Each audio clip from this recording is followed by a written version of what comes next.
Students, मैंने अपने last lecture में आपको इलेक्ट्रोलाइट्स के बारे में बताया था। स्ट्रॉन्ग इलेक्ट्रोलाइट्स वो इलेक्ट्रोलाइट्स होते हैं जो कंप्लीटली आयंस में डिसोसिएट हो जाते हैं, और ऐसे इलेक्ट्रोलाइट्स की कंडक्टिविटी एक्सपेक्टेशन के अकॉर्डिंग आती है। जितना हम सोचते हैं उतनी कंडक्टिविटी आती है, क्योंकि जितना आप इलेक्ट्रोलाइट स्ट्रॉन्ग लेते हो उतने उसके अंदर आयंस प्रोड्यूस होते हैं। प्रॉब्लम कहाँ थी? वीक इलेक्ट्रोलाइट्स में, जो कंप्लीटली आयंस में डिसोसिएट नहीं होते हैं। और ऐसे इलेक्ट्रोलाइट्स की कंडक्टिविटी को इंक्रीज करने के लिए कोलरॉश नाम के साइंटिस्ट ने एक एफर्ट किया था, जिसको हम कहते हैं कोलरॉश लॉ। इसने क्या करा था, मैं आपको इसके पहले भी बता चुकी हूँ कि जब हम किसी भी सॉल्यूशन का डाइल्यूशन बढ़ाते हैं, डाइल्यूशन इंक्रीज करते हैं, तो उसके अंदर जो भी सब्सटेंस अनडिसोसिएटेड फॉर्म में होता है वो कंप्लीटली डिसोसिएट हो जाता है। क्योंकि जैसे जैसे आप वाटर की क्वांटिटी बढ़ाओगे, डाइल्यूशन बढ़ाने पर डिसोसिएशन क्या होता है? बढ़ता है। तो जैसे जैसे आप वाटर की क्वांटिटी बढ़ाओगे यानी डाइल्यूशन इंक्रीज करोगे, जो वीक इलेक्ट्रोलाइट के मॉलिक्यूल डिसोसिएट नहीं हुए थे वो भी क्या हो जाएंगे? डिसोसिएट हो जाएंगे। ठीक है, तो कोलरॉश ने क्या बोला? Eight infinite dilution, eight infinite dilution जब आप बढ़ा देते हो तो वीक इलेक्ट्रोलाइट का डिसोसिएशन कंप्लीट हो जाता है, यानी जितना इलेक्ट्रोलाइट आप लेते हो पूरा की पूरा आयंस में डिसोसिएट हो जाता है। उस समय जितने भी केटायन और एनायन प्रोड्यूस होते हैं और उनकी जो कंडक्टिविटी होती है, उसकी कंडक्टिविटी का सम उस सॉल्यूशन की मोलर कंडक्टिविटी कहलाता है। क्या बोला कोलरॉश ने? कि जब इनफाइनाइट डाइल्यूशन पर जब वीक इलेक्ट्रोलाइट का डिसोसिएशन कंप्लीट हो जाता है तो सॉल्यूशन में प्रेजेंट केटायंस और एनायंस की कंडक्टिंग पावर का सम उस सॉल्यूशन की मोलर कंडक्टिविटी कहलाता है। बट डाइल्यूशन कैसा होना चाहिए? इनफाइनाइट होना चाहिए। कैसा डाइल्यूशन होना चाहिए? इनफाइनाइट डाइल्यूशन होना चाहिए। ठीक है, तो उसने जो स्टेटमेंट बोला था वो मैं आपको स्टेटमेंट बोल रही हूं। Eight infinite dilution when the dissociation of weak electrolyte get complete, then each and every ion makes a definite contribution towards the molar conductivity of the solution irrespective of nature of other ion associates with it, है ना। इसका एक बार फिर मैं Hindi version आपको बता रही हूँ कि जब आप डाइल्यूशन इनफाइनाइट कर देते हो, इनफाइनाइट डाइल्यूशन पर वीक इलेक्ट्रोलाइट का डिसोसिएशन जब पूरा हो जाता है, यानी जितना इलेक्ट्रोलाइट आपने लिया था पूरा की पूरा आयंस में डिसोसिएट हो जाता है, तो हर आयन उस सॉल्यूशन की मोलर कंडक्टिविटी में कंट्रीब्यूशन देना शुरू कर देता है। अगर यहाँ पर मैं आपको बात करूं एल्यूमिनियम सल्फेट की Al2SO4 का होल थ्राइस, ये जब डिसोसिएट होगा तो 2Al ट्रिपल पॉजिटिव में और 3SO4 डबल नेगेटिव में कन्वर्ट होगा। यहाँ पर केटायन कितने बन रहे हैं? 2, और एनायन कितने बन रहे हैं? 3। तो केटायन ये नहीं देखेगा कि सल्फेट के 3 आयन, ये सल्फेट ये नहीं देखेगा कि मेरे 3 आयन इलेक्ट्रिसिटी कंडक्ट कर रहे हैं और एल्यूमिनियम के 2 आयन इलेक्ट्रिसिटी कंडक्ट कर रहे हैं। एक दूसरे के ऊपर डिपेंड ना होते हुए हर आयन इलेक्ट्रिसिटी कंडक्ट करता है और उससे सॉल्यूशन की मोलर कंडक्टिविटी क्या होती है? इंक्रीज होने लगती है। तो इसी को हम क्या कहते हैं? Kohlrausch law. At infinite dilution when the dissociation of weak electrolyte get complete, then each and every ion makes a contribution towards the molar conductivity of solution irrespective of nature of other ion associates with it. This is called a Kohlrausch law. अब mathematically Kohlrausch law को कैसे represent किया जाता है? Lambda m, lambda infinity,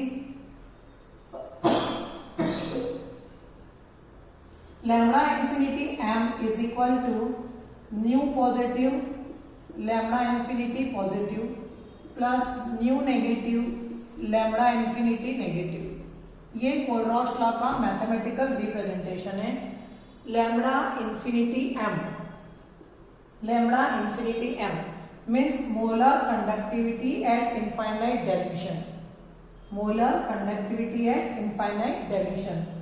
lambda positive nu positive यानी number of cations, lambda infinity positive यानी ionic conductance of the cation, nu negative molar number of anions, और lambda infinity negative means ionic conductance of anion, यानी ये anion की conductivity है, ये cation की conductivity है। यहाँ पर लैम्डा इंफिनिटी m का मतलब हो गया molar conductivity at infinite dilution, molar conductivity at infinite dilution. ठीक। न्यू पॉजिटिव का मतलब होता है number of cations produced, number of cations produced. New negative का मतलब होता है number of anions produced, number of anions produced. और लैम्डा इंफिनिटी पॉजिटिव का मतलब होता है ionic conductance of cations, ionic conductance of cation. और इसी प्रकार लैम्डा इंफिनिटी नेगेटिव का मतलब होता है आयोनिक कंडक्टेंस ऑफ एनायन। ठीक है, एनायन ने कितनी इलेक्ट्रिसिटी कंडक्ट करी उसको उनके नंबर ऑफ एनायन से मल्टीप्लाई कर दो, केटायन ने कितनी इलेक्ट्रिसिटी कंडक्ट करी उनको उसके नंबर ऑफ केटायन से मल्टीप्लाई कर दो, दोनों का सम जो आएगा वो molar conductivity of the solution at infinite dilution कहलाएगा। तो ये था आपका mathematical representation of the Kohlrausch law. अगर मैं इस लॉ को एल्यूमिनियम सल्फेट के लिए लिखूं, किसके लिए लिखूं? एल्यूमिनियम सल्फेट के लिए, तो हम यहाँ पर क्या करेंगे, इधर ध्यान दीजिए। यहाँ पर जहां मैंने लैम्डा इंफिनिटी m लिखा हुआ है उसके नीचे मैं यहाँ लिखूंगी Al2SO4 whole thrice, aluminium sulphate लिखूंगी। न्यू पॉजिटिव लैम्डा की वैल्यू, एल्यूमिनियम के कितने चार्ज जनरेट हुए? 2। एल्यूमिनियम के कितने आयन जनरेट हुए? 2। तो न्यू पॉजिटिव की वैल्यू क्या आ जाएगी? 2 इंटू लैम्डा इंफिनिटी, पॉजिटिव की जगह क्या लिखूंगी मैं? Al triple positive, plus anion कितने जनरेट हुए? नेगेटिव चार्ज 3, तो यहाँ पर 3 इंटू यहाँ पर लिखूंगी lambda infinity SO4 double negative. तो इस तरह से हम एल्यूमिनियम की कंडक्टिंग पावर कितना है उसमें 2 का मल्टीप्लाई कर देंगे, सल्फेट का कंडक्टिंग पावर जो भी होगा उसमें 3 का मल्टीप्लाई करके ऐड कर देंगे, तो जो भी आएगा वो molar conductivity of the aluminium sulphate at infinite dilution आ जाएगा। तो ये था आपका कोलरॉश लॉ। कोलरॉश ने बोला था जब हम इनफाइनाइट डाइल्यूशन कर देते हैं तो वीक इलेक्ट्रोलाइट कंप्लीटली आयंस में डिसोसिएट हो जाता है, उसके बाद उसमें जो भी केटायंस और एनायंस होते हैं वो सॉल्यूशन की मोलर कंडक्टिविटी को इंक्रीज करने में एक कंट्रीब्यूशन प्रोवाइड करते हैं। तो ये उसकी क्या कहलाती है? Molar conductivity of the electrolyte या सॉल्यूशन एट इनफाइनाइट डाइल्यूशन। अब मैं यहाँ पर आपको इसी का न्यूमेरिकल करके बता रही हूँ कि सपोज आपसे बोला गया calculate the molar conductivity of aluminium sulphate. Aluminium sulphate की मोलर कंडक्टिविटी कैलकुलेट करना है, जिसके लिए आपको lambda infinity Al triple positive यानी ionic conductor of aluminium ion आपको दे रखा है 161.0 ohm inverse centimetre square mole inverse, और lambda infinity SO4 double negative आपको दे रखा है 76.00। ये आपको का आयोनिक कंडक्टिविटी मतलब सल्फेट का एक आयन इतनी इलेक्ट्रिसिटी की कंडक्टिविटी इतनी होगी और एल्यूमिनियम के आयन की कंडक्टिविटी इतनी होगी। अब आपको पूरे एल्यूमिनियम सल्फेट की मोलर कंडक्टिविटी निकालना है, तो आपको सिंपली क्या करना है, ये एल्यूमिनियम आयन कितने प्रोड्यूस हुए 2 इंटू एल्यूमिनियम की कंडक्टिविटी कितनी दे रखी है 161 प्लस 3 इंटू सल्फेट की कंडक्टिविटी कितनी दे रखी है 76। बस आप इसको सिंपल मल्टीप्लाई करो, 2 1 जा 2, 2 6 जा 12, 2 1 जा 2 और 1 3 प्लस 3 6 जा 18, 3 7 जा 21 22। इसको आप ऐड करेंगे तो 8 2 कितना हो जाएगा 10, 2 2 4 कितना हो जाएगा 5 और 3 2 कितना होगा 5, 550 ओम inverse centimetre square mole inverse. It will be the molar conductivity of the aluminium. मतलब आपको सबसे पूरी केमिस्ट्री में अगर सबसे इजी न्यूमेरिकल्स हैं तो वो कोलरॉश लॉ पर है। आपको each and everything will be given, हर सब कुछ दिया जाएगा, सिर्फ आपको ये मैथमेटिकल प्रेजेंटेशन याद होना चाहिए। Lambda positive, lambda infinity positive plus nu negative plus lambda infinity negative. यहाँ पर new positive new negative number of cations और एनायंस है, lambda infinity positive lambda infinity negative ionic conductance of the cations and anions है। इसकी value आपको put करना है, addition करना, सम निकालना है, वो molar conductivity of the solution आ जाएगा। इसी तरह का आप एक न्यूमेरिकल और देखिए, आपसे कहा गया है calculate the molar conductivity of lambda infinity of CaCl2 and lambda infinity of MgSO4 MgSO4 आपको कैलकुलेट करना है।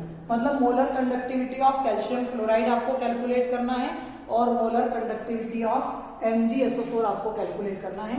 उसमें आपको न्यूमेरिकल में दिया हुआ है given that lambda infinity Ca2 positive is equal to 119, lambda infinity Mg2 positive is equal to 106।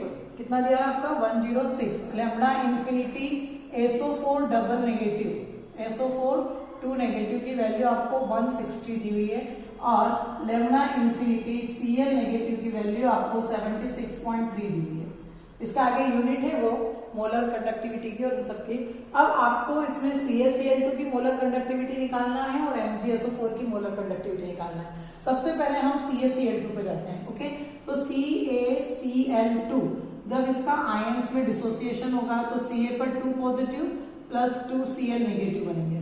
अब यहाँ पर आप समझ लीजिए केटायन के आगे कुछ नहीं लिखा, मतलब 1, यानी एक केटायन जनरेट हुआ है और 2 एनायन जनरेट हुए हैं। इसके लिए हम कोलरॉस लॉ कैसे लिखेंगे, lambda infinity M CaCl2 gives या इक्वल में आप लिखोगे nu positive lambda infinity Ca2 positive plus nu negative lambda infinity Cl negative. ठीक है, अब lambda infinity CaCl2 is equal to क्या हो जाएगा, न्यू पॉजिटिव की वैल्यू 1 है तो 1 इंटू कैल्शियम की आयनिक कंडक्टिविटी कितनी दी है 119, तो यहाँ पर हम लिख लेंगे 119 प्लस न्यू नेगेटिव मतलब क्लोराइड कितने जनरेट हुए 2, तो 2 इंटू Cl नेगेटिव की कंडक्टिविटी कितनी दी है 76.3, तो यहाँ पर आप लिखोगे 76.3। कैलकुलेशन करेंगे हम तो 119 प्लस 2 3 6, 2 6 12, 2 7 14, 150, तो ये हो जाएगा 6.90211 51677 112 271.6 ohm inverse centimetre square mole inverse आ जाएगा। तो ये molar conductivity of calcium chloride at infinite dilution आ गया। ठीक है, अब हमको किसकी कैलकुलेट करना है, MgSO4 की, मैग्नीशियम सल्फेट की मोलर कंडक्टिविटी इनफाइनाइट डाइल्यूशन पर कैलकुलेट करना है। तो हम इसको कैसे कर सकते हैं, सबसे पहले हम इसका डिसोसिएशन रिएक्शन लिखेंगे। MgSO4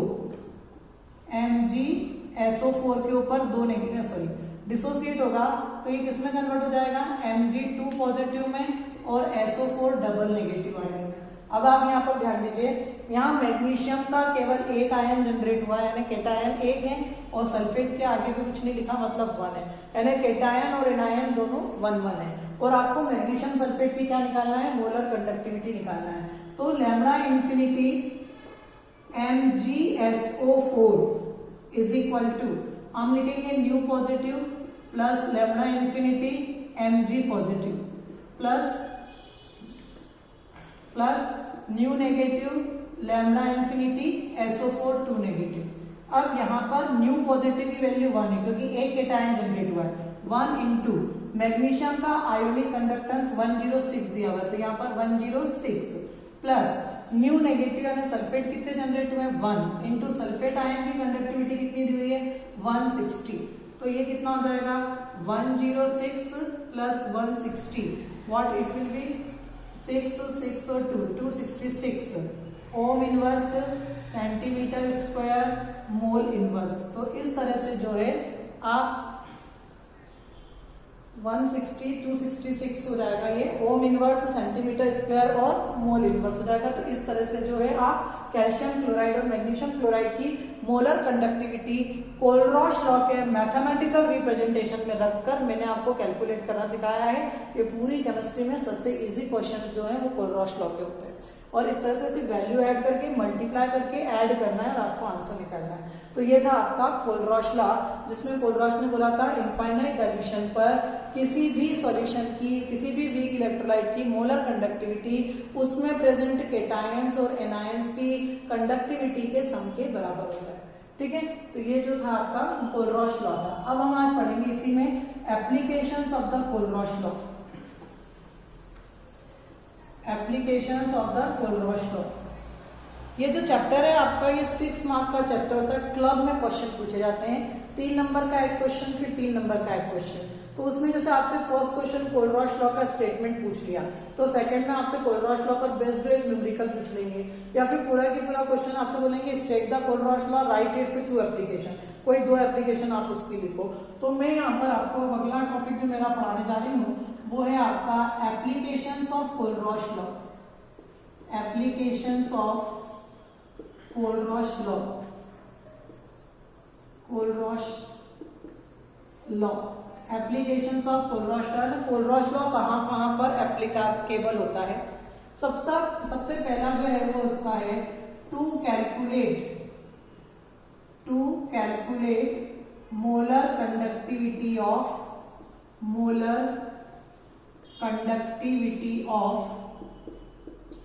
conductivity of weak electrolyte. सबसे पहली एप्लीकेशन जो है, यूटिलिटी जो है वो यही है कि हम इस लॉ की हेल्प से किसी भी वीक इलेक्ट्रोलाइट की मोलर कंडक्टिविटी को कैलकुलेट कर सकते हैं।